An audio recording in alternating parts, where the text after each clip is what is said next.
They wandered not because they were lost, but because destiny called them through the sands of time and the winds of prophecy. For generations, a mystery echoed across two continents, whispered in both ancient scrolls and African songs. The question of what happened to a tribe not forgotten, but scattered. The Igbo people of southeastern Nigeria carry more than tradition in their bones. They carry memory, not simply cultural memory, but something sacred, something older than empire, deeper than borders, louder than silence. A memory that connects their history to the house of Israel, to a covenant made not with kings or nations, but with God. This is not folklore or fable. It is a question rooted in lived reality, in customs preserved through centuries of oppression, in stories passed down, not through the ink of colonizers, but through the breath of the ancestors. They didn't need anyone to validate their heritage, for it was always with them. Their rituals, their laws, their sense of community mirrored the ancient ways written in Hebrew scripture. Circumcision on the 8th day, the reverence for one God, the rejection of idols, the observation of clean and unclean foods. These were not taught by missionaries, but practiced before any European ever set foot on African soil. The elders did not study Judaism. They lived it in the forests and hills of Igbo land, under the sun of West Africa. And yet, over time, the world began to forget. They were not forgotten because they lacked greatness, but because their truth challenged the narrative. You see, the story of Africa has too often been told through the lens of colonization, as though the continent had no light before the arrival of ships and crosses. But the truth is, Africa was a keeper of ancient wisdom, and in that sacred continent, the Igbo people carried a flame lit long before the transatlantic slave trade. The names may have changed, the maps may have been redrawn, but the essence, the spirit, the truth, it endured. Like the Hebrews of old, the Igbos faced exile, captivity, and dispersion. Many were stolen, taken in chains to foreign lands. They wept beside rivers, not of Babylon, but of the Americas. And they remembered Zion, not only as a physical place, but as a promise written on the heart. When the ships came, they did not just carry bodies, they carried bloodlines, and in that blood flowed prophecy, pain, and perseverance. Those who were renamed, resold, and scattered did not forget who they were, even if the world around them tried to erase every trace. In the deep silence of plantation fields, echoes of Igbo chants and Hebrew prayers still rose. The rhythm of the drum carried remembrance. The songs of sorrow were laced with a deeper hope, a knowledge that the story was not finished. Even when the names were beaten out of them, the soul could not be touched. Even when the languages were forbidden, the truth found its way into new tongues and symbols. The world saw them as slaves. Heaven saw them as survivors. And now a great return is happening, not just a physical return to homeland, but a spiritual return to identity. More and more are waking up to the truth that was hidden in plain sight. DNA confirms what the Spirit already knew. History is aligning with what the elders whispered all along. The Igbo are not a forgotten people. They are a revealed people. And the moment of revealing is here. But this journey is not just about bloodline.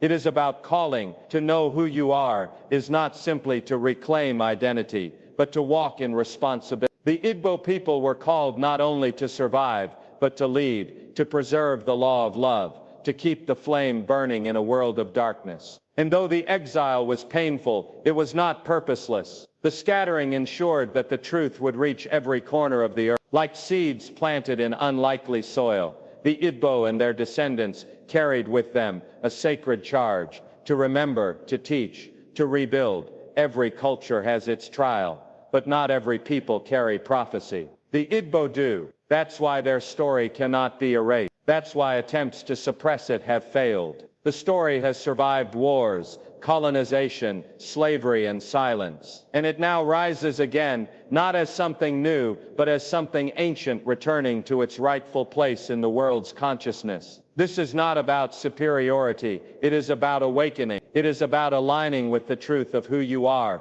so you can walk in the fullness of your purpose. Because when a people know their origin, They no longer need permission to lead. They no longer bow to the definitions of others. They no longer accept the lie of inferiority. The Igbo story is one of majesty, not misery. It is a story of endurance, not victimhood. And this generation must carry it forward, not with bitterness, but with boldness. Not to divide, but to unite the broken parts of the human family. The legacy of the tribe once called Israel in Africa must not only be remembered, it must be lived. It must shape how we raise our children, how we honor our elders, how we build our communities, how we interpret our pain, and how we celebrate our triumph. To be part of this exodus is to walk away from false identity. It is to walk out of systems built on erasure and step into truth forged by history and sealed by spirit. It is not just about leaving Egypt, it is about entering destiny. It is about crossing from being called colored, slave, or minority, and remembering you were once called chosen. That word does not make you better, it makes you accountable. To walk as chosen is to love justice, seek mercy, and walk humbly. It is to be a light where darkness once prevailed. And as this truth spreads through documentaries, conversations, spiritual journeys, and discoveries, it begins to reframe everything. It changes how we see ourselves. It changes how we teach our children. It changes how we read scripture. It changes how we respond to oppression. Because now we know that this pain is part of a larger promise. That even exile serves a purpose. That even silence is not the end. That there is redemption in remembrance. The journey is not over, but we are no longer walking blindly. The footprints of our ancestors lead us. The blood in our veins testifies. The customs we thought were ordinary are in fact divine. The songs we sang in hiding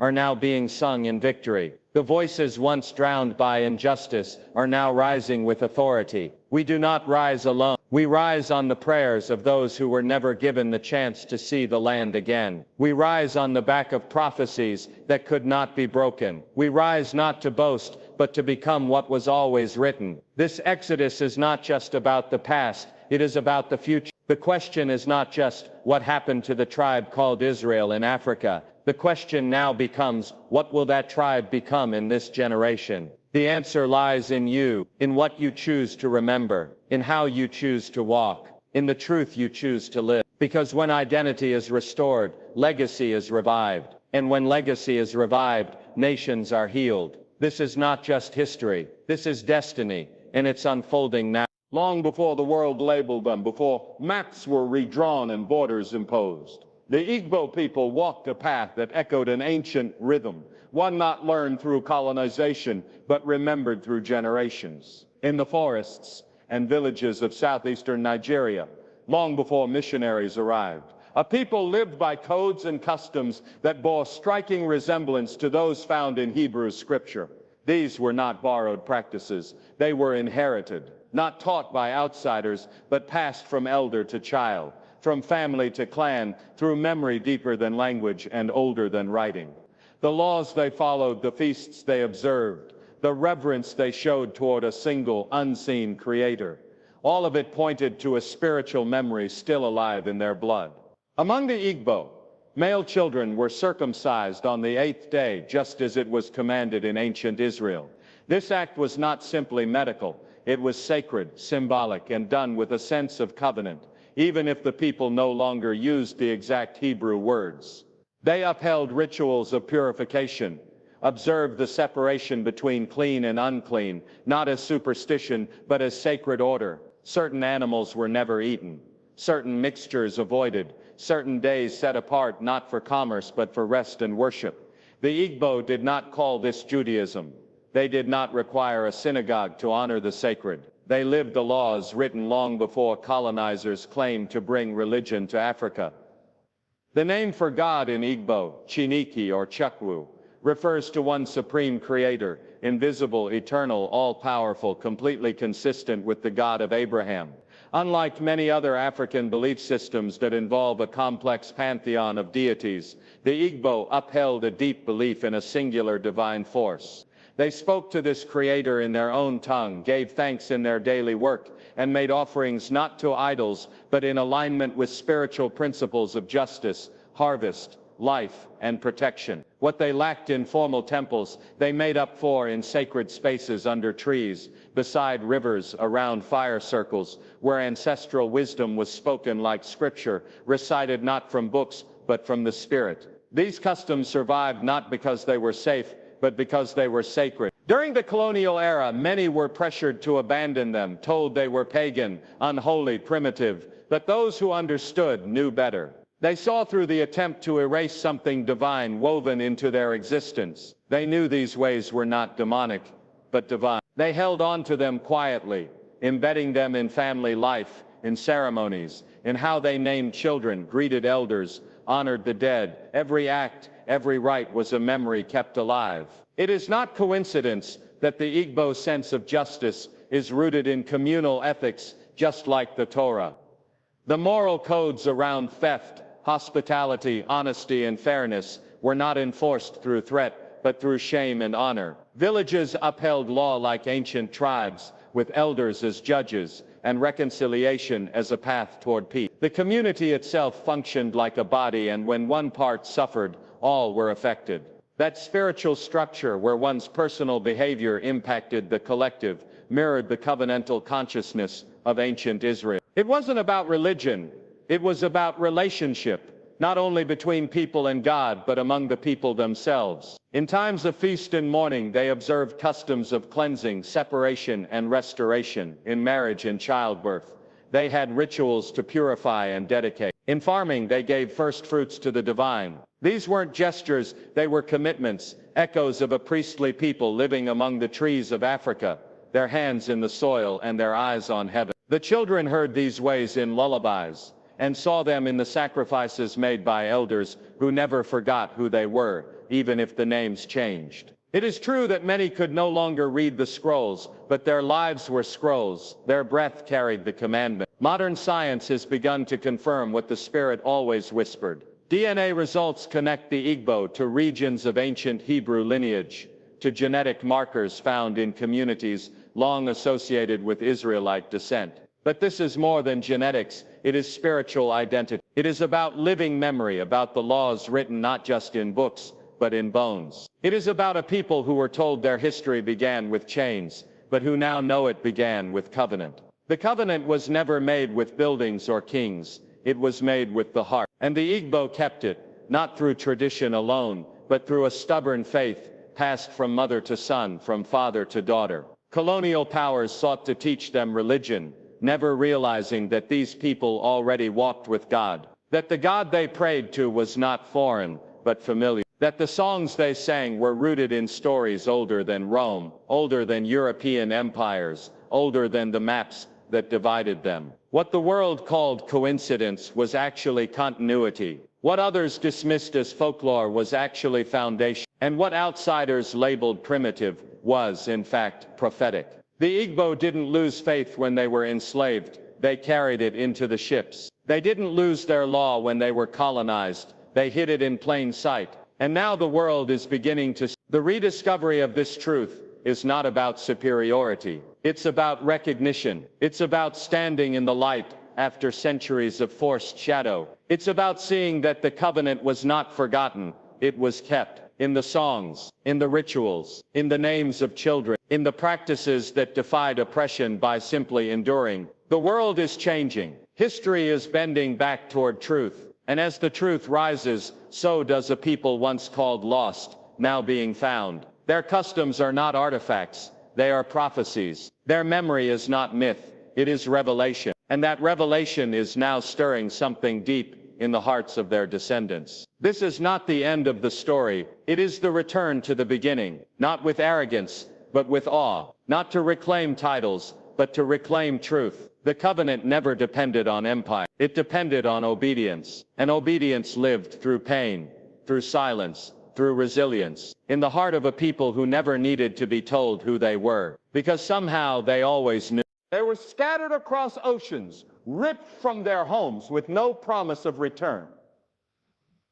The Igbo people, like so many others along the West African coast, were taken not because they were weak, but because they were valuable physically, intellectually, and culturally. The world would later reduce their story to change, ships, and survival, but what happened during that forced migration was far more complex. It was not just the removal of bodies from land, but the uprooting of communities, the severing of names, languages, and legacies that had shaped entire regions for generations.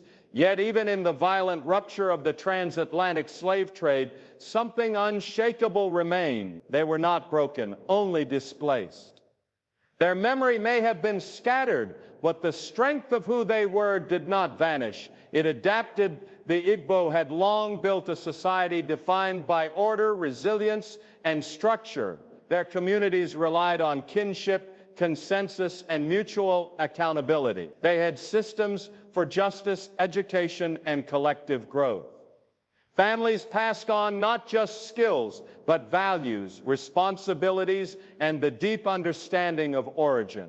These structures were attacked at the root by enslavement, but they did not disappear. Instead, pieces of Igbo culture traveled in the minds and muscles of the captured. Songs changed, but rhythms remained. Names were altered, but meanings survived in silence. The language was silenced, yet the sense of identity persisted in the way communities formed even in foreign land. When they were placed in chains and forced onto ships, many were told their worth had been stripped. But no ship could carry away the essence of a people. That essence followed them into unfamiliar plantations, into systems built to erase their humanity. But what grew in its place was a determination that refused to bow. The Igbo, among others, maintained rituals and resilience. They taught values to children born in bondage. They shaped music, cuisine, work ethic, and social structures. Their identity, though distorted, refused to dissolve. The conditions were brutal. The separation from land devastating, but the spirit that carried them before captivity continued to move forward. In the Caribbean, in South America, in North America, traces of Igbo influence could be found, hidden but not erased. Many carried beliefs and behaviors rooted in their original culture, passed in secret, expressed in altered forms. The act of resistance was not only through open revolt, but through remembrance, through preserving something that the world around them tried to remove. Their migration across continents was not chosen, but their legacy became global because of it. They found ways to rebuild community wherever they were forced to live. New forms of identity were shaped, but always with echoes of the past, echoes loud enough to be heard across centuries. The power of that journey lies not only in their survival, but in how much of their culture remained even when it was outlawed, mocked, or misunderstood. The forced movement of the Igbo people scattered their knowledge, their traditions, and their innovation across the world. That knowledge became embedded in Black life across the Atlantic. The emphasis on education, the importance of storytelling, the building of networks for mutual support, the resilience through crisis, these were not accidental development. They came from a lineage used to building from within, from generations raised to adapt without losing core values. Even in captivity, many maintained their commitment to collective progress. That is why resistance took so many forms. Some fled, some rebelled, others resisted by preserving culture. They preserved it in the way they raised children, the way they treated elders, the ways they gathered and communicated even under surveillance. These were the survival tools of a people who were never allowed to speak their identity openly, but who never fully let go of it either. The world tends to focus on the trauma of the slave trade, and it should. But what's often missing is the brilliance that survived. The skills in farming, craftsmanship, medicine, trade, all of which the Igbo had practiced for centuries, did not vanish. Those taken to foreign soil rebuilt from nothing, contributing their abilities to every land they were forced into. Their legacy is visible in language, food, music, dance, values, and structure. And yet their names were not recorded in full. Their tribes were not honored. Their origins were classified as irrelevant or generalized into categories like Negro or African, but they were not undefined. They came from complex, specific societies. They had names. They had meaning. Today, those names are being spoken again. Researchers, descendants, and cultural historians are reconnecting the pieces. The fact that the Igbo spirit endured despite so many efforts to erase it speaks to more than cultural retention. It speaks to an undeniable presence, a people scattered but never absent. The diaspora did not end their story. It expanded now across the Americas and the Caribbean. People are rediscovering what was passed down quietly, sometimes unknowingly. They are finding patterns and customs and values and expressions that trace back to a people whose journey was interrupted but not erased. That journey continues. It continues in the ways people search for meaning in their ancestry. It continues in the DNA tests that lead people back to Igbo land. It continues in the names being reclaimed, in traditions being revived. This is not just nostalgia, it is restoration. It is recognition that what was scattered can be remembered, not just to honor the past, but to build a clearer future. The movement of the Igbo across the Atlantic was not the end of their story. It was a reshaping. Their journey now lives in every act of remembrance, every story told, every attempt to rebuild what was torn apart. They were taken by force, but their legacy travels by choice. And so they rise not as a broken people, but as a global presence, not as a statistic in a history book, but as living memory. The movement may have begun in chains, but what followed is a testimony of endurance that still shapes the world today. They were never fully removed. They were relocated. Their culture was never fully erased. It was transformed, and it's returning, not as fragments, but as the beginning of something whole. Across generations and landscapes, stories have traveled quietly, carried in memory, buried in silence, and passed through whispers that outlived the official records. In the heart of southeastern Nigeria, the Igbo people preserved customs and values that withstood waves of invasion, colonization, and forced migration.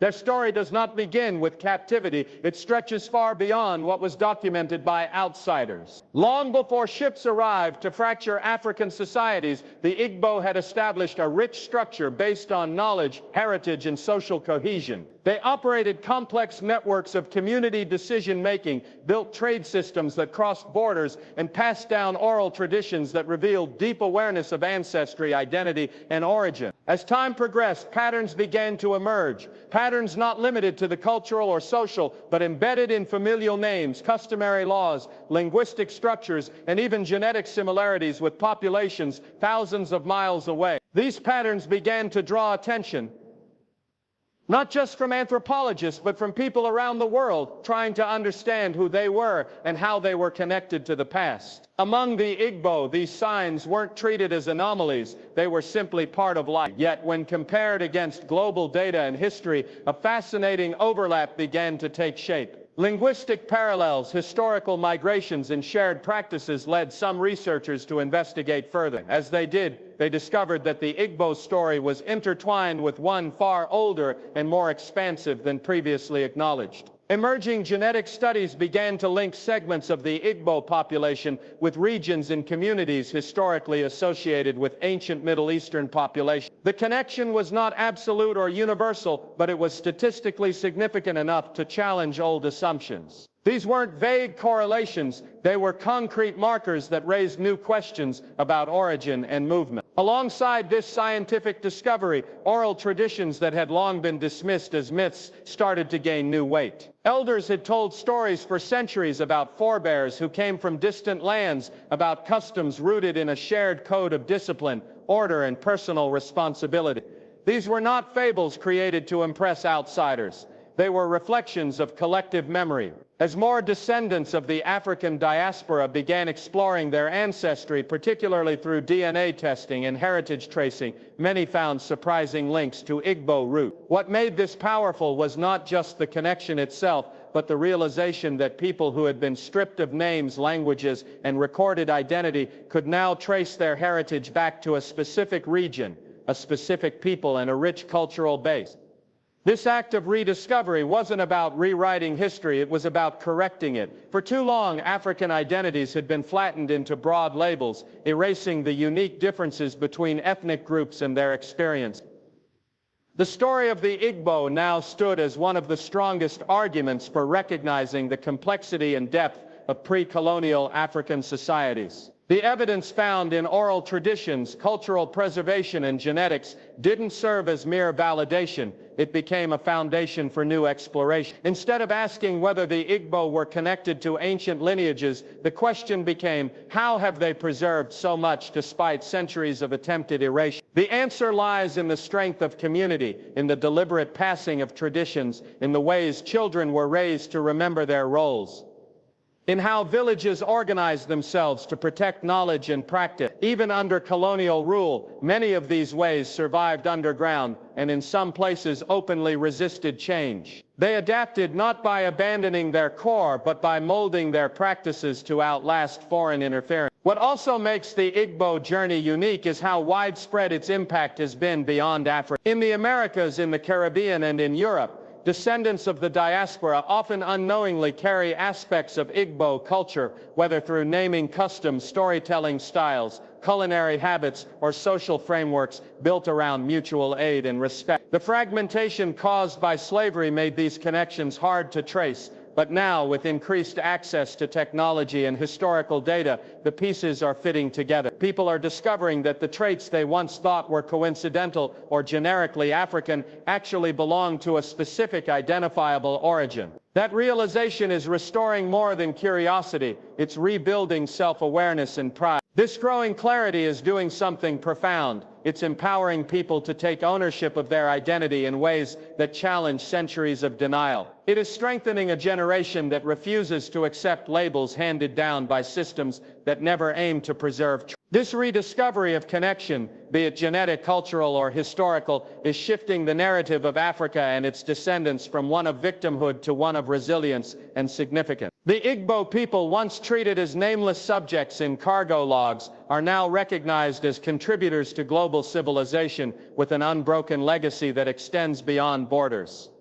And the journey continues. Every year, more people travel back to Igbo regions to reconnect with what was once taken from their families. They walk through villages, listen to stories, participate in rituals that feel strangely familiar. They realize that identity is not simply inherited, it can also be reclaimed. And in reclaiming it, they're not just restoring the past, they're building a future rooted in knowledge, belonging, and purpose. The path between two continents, from the Niger to distant shores, is no longer marked by silence. It is now marked by return, by memory, by discovery. The links between ancient populations and modern ones are not just about where people came from, but about how their experiences shape the present. The Igbo story is not just about survival, it's about endurance, creativity, and cultural clarity that defied the odds. Their knowledge was not stored in libraries, but in daily life, and because of that it lasted. Their ability to adapt without surrendering their essence is what allows their influence to be traced today. And as more people awaken to these truths, a new chapter is being written,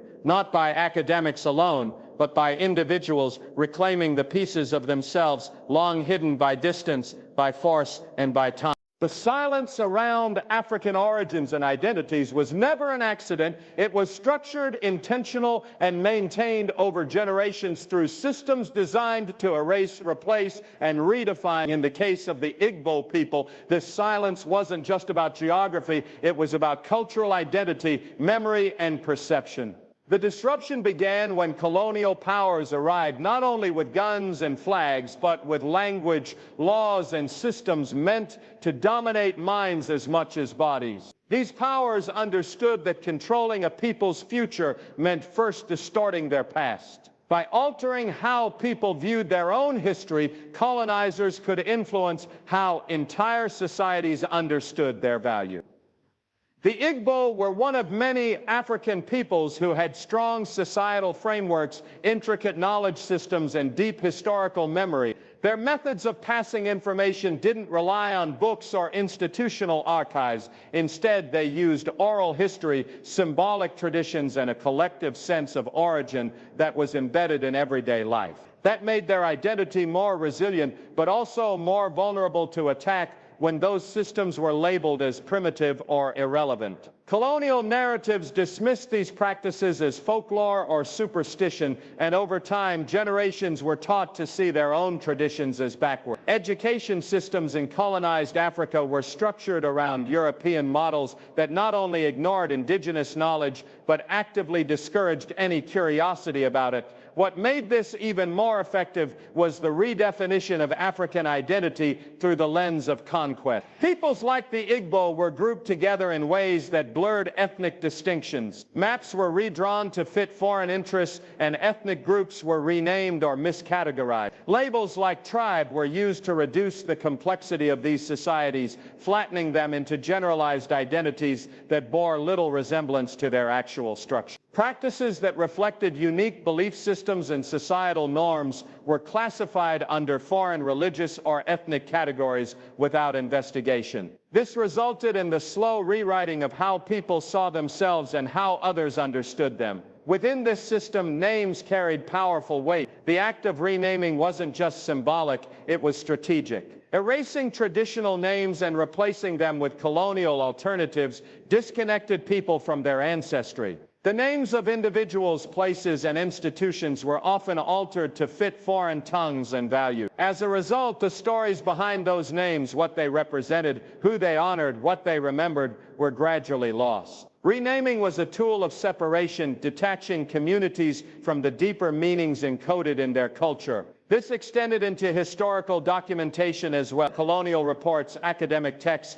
and missionary journals often recorded only what fit the narratives they intended to spread. If a community's tradition did not align with colonial assumptions, it was either excluded or reinterpreted. Historical records were filtered to remove anything that would suggest autonomy, complexity, or connections to broader historical frameworks. This filtering wasn't accidental, it served a purpose. By excluding certain information, colonizers shaped what was considered credible history. The rest was labeled myth or speculation. Over time, even those within the communities began to question their origins. Generations were raised under new names, new systems, new expectations. The stories that had once been told around fires during harvest or at family gatherings began to fade. In their place came a growing silence, not born of disinterest, but of interruption. That silence became a form of inheritance itself. Children grew up not knowing what had been taken because the loss happened before they were born. It became a quiet void, a space filled with confusion, sometimes shame, and often disconnection.